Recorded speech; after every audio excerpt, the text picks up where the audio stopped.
Good day and welcome back to another DBZ Dokkan Battle video. So in today's video I'm going to be going through the 32nd SBR, the Wicked Bloodlines SBR. Right, let's do this. This SBR has got quite a bit of variety. Obviously you have the larger category of the Wicked Bloodlines units. I'm going to be honest, my Wicked Bloodlines team is very well link leveled. So you're going to kind of need to keep that in mind whenever you're looking at my units and seeing how they perform, and just evaluating what's going on with them. They are, a lot of them, at least link level 8, 9, 10. Kind of been preparing for this one for a while. I also was using them to farm gems and everything. Sorry about the beginning of the video here. My phone was just having some issues recording the footage, but it clears up after this first turn of the SBR. But yeah, so looking at this SBR, it will be more challenging if you don't have the link levels for your units, simply being because at level 10 or the high ranks of big bad bosses, which a lot of these units have, they're all gaining 25% additional attack and defense, which is obviously quite big. It basically enables them to perform much higher level than they would normally, especially at 100% health, so first turns or higher than 80%. So yeah, just keep that in mind. The good units to take here, the free-to-play Cooler, Agility, the free-to-play Int, Final Form Freezer, especially if there are Goku family enemies in every single round. The free-to-play AoE Freezer, I use those two in this video. You can also take the Bubba Shop Battle Point Wicked Bloodline Mecha Freezer unit if you want to. He's a viable option. The AoE Agility Freezer, the Strength Final Form Freezer. I mean, there's so many options for this team. I don't have Strength Cooler, so I am running the Agility Cooler, Metal Cooler as the lead. I do like Agility Metal Cooler. I think he's really great, especially with high level links. Plus his ability to transform, which unfortunately isn't in this version of the video. I had to re-record footage because of the sound. But yeah, he actually transformed another one that saved the run. So I do like that utility that he has. You'll see I make the error here of leaving the freezer in first slot. Please remember that his guard only activates when he is actually against a Goku family unit. So he ends up taking quite a big amount of damage here. In fact, if I had been super, I would have died. So yeah, don't make that mistake, but it's good to see so that you can learn. But yeah, this freezer is very good. The Final Form Transformic Freezer is really great. The Prime Metal Freezer, we don't have his EZA on global yet, but when he does get his EZA, he's going to be a fantastic option for this. And then obviously the Resurrected Freezer that comes out in the future will also be good. There's the the Full Power LR Strength Freezer, there's the Full Power EZA Freezer, so there's a lot of options. You can follow this build exactly if you want. It's a very good build, especially if you have high link levels. I definitely suggest, if you're looking for units that can perform in the stage that are easier to get, obviously the free-to-play, the two free-to-play units, the Int Golden Freezer is also very good, which you can get with wish strips. The Agility Golden Freezer, the Tech Golden Freezer, basically all those easier Golden Freezers are going to be useful if you use them in their own capacity. Yeah, but yeah, as you can see, the damage numbers with the link leveling and all that is pretty nuts. This freezer does pretty well. I actually liked his performance in the second run. He didn't do too much in my first version, just because of the way the setup was and the way he was popping up into the rotations and everything. You'll see I don't have a massively set rotation here. The main idea is just kind of pairing the Tech Freezer and the Sa Cooler. I would pair, if I had two Strength Coolers, I would be pairing Strength Cooler and Tech Freezer, and Strength Cooler and Sa Cooler, and just kind of floating the other three. But I mean, this works. This works pretty well here. So yeah. As you can see, I'm just kind of debating who to put where.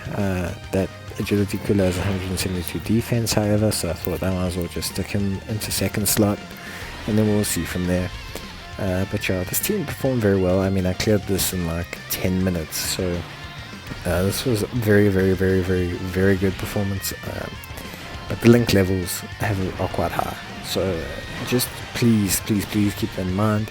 This is an incredibly smooth, very quick run, but you're going to want to obviously bear in mind that these units are performing at a high capacity, at their high capacity. A lot of them also have equipment.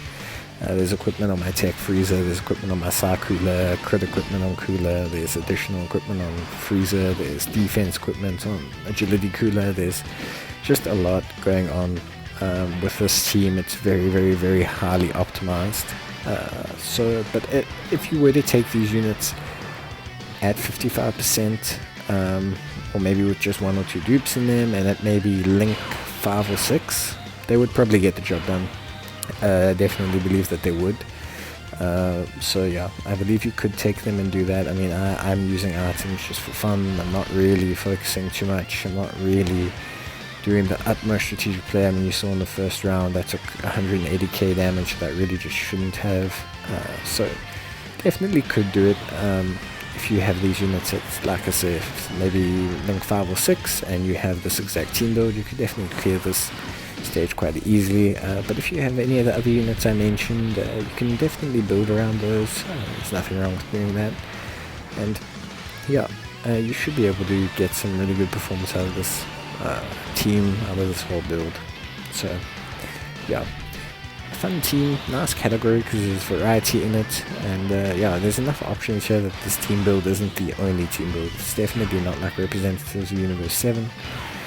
You'll see here again, as I've explained before, with active skills, it's basically as many links as possible. I don't know if second form freezer gains that many more links by being in between the two of them, but it's always just good to put them in middle slot basically to make sure you don't miss links. If you're not going to check your links, just always put them in the second slot when you activate the active skill. That's going to just guarantee you don't, dick up basically. And yeah, you'll see me, I'm kind of just balancing the attacks here, making certain that I don't destroy the Goku family enemy before Frieza attacks, so that he still has his guard. I'm going to attack lower the Vegeta because he's going to be one of the few left. This Frieza performs incredibly well, especially when there's obviously a Goku's family unit up. He ends his full passive, the full support buff, the full guard, everything becomes really good. And then this Frieza cranks out nice big AoE numbers. He is fully link leveled, he has big bad bosses, that's why I brought him. His defense is very average, about around 90k, 100k with full support. So if you're going to use him as a main rotation, you're going to need to pop defensive reduction items constantly, but his damage is really, really good, plus his active skill is really, really good, plus because of the link level update, the full passive is kind of always activated. Because he always has them on defense load. As you can see, all the Wicked Bloodline units share a link. I think it literally is Wicked Family or whatever that link is. That will actually allow them to constantly keep defense lowered, which activates Frieza's full passive. Time to get serious. Good job. So Dokkan attack. Clean it all up. Nothing too difficult here. Nice quick run. Easy video, easy run, and yeah, anyone who's got a Wicked Bloodlines team can do this team, can build this lineup. You're gonna have no problem with this fight whatsoever. You're gonna be able to mop up this SBR. It wasn't automated for having level 10 links on all of the units, I don't believe, just based on what I'm seeing and what I'm picking up here. So yeah, definitely if 5 or 6, level 5 or 6 links, and you'll clear this 100%. So again, just juggling freezers around, which you can see, just balancing act the whole thing. I'll use a defensive reduction item to make certain that everything stays safe. I probably didn't have to at this point. I could have taken the gamble, but I wanted to secure these runs because I still haven't done the 20 time challenge or whatever it is. Finishing all the stages twice basically, or one stage 20 times if you really want to do it that way. So yeah,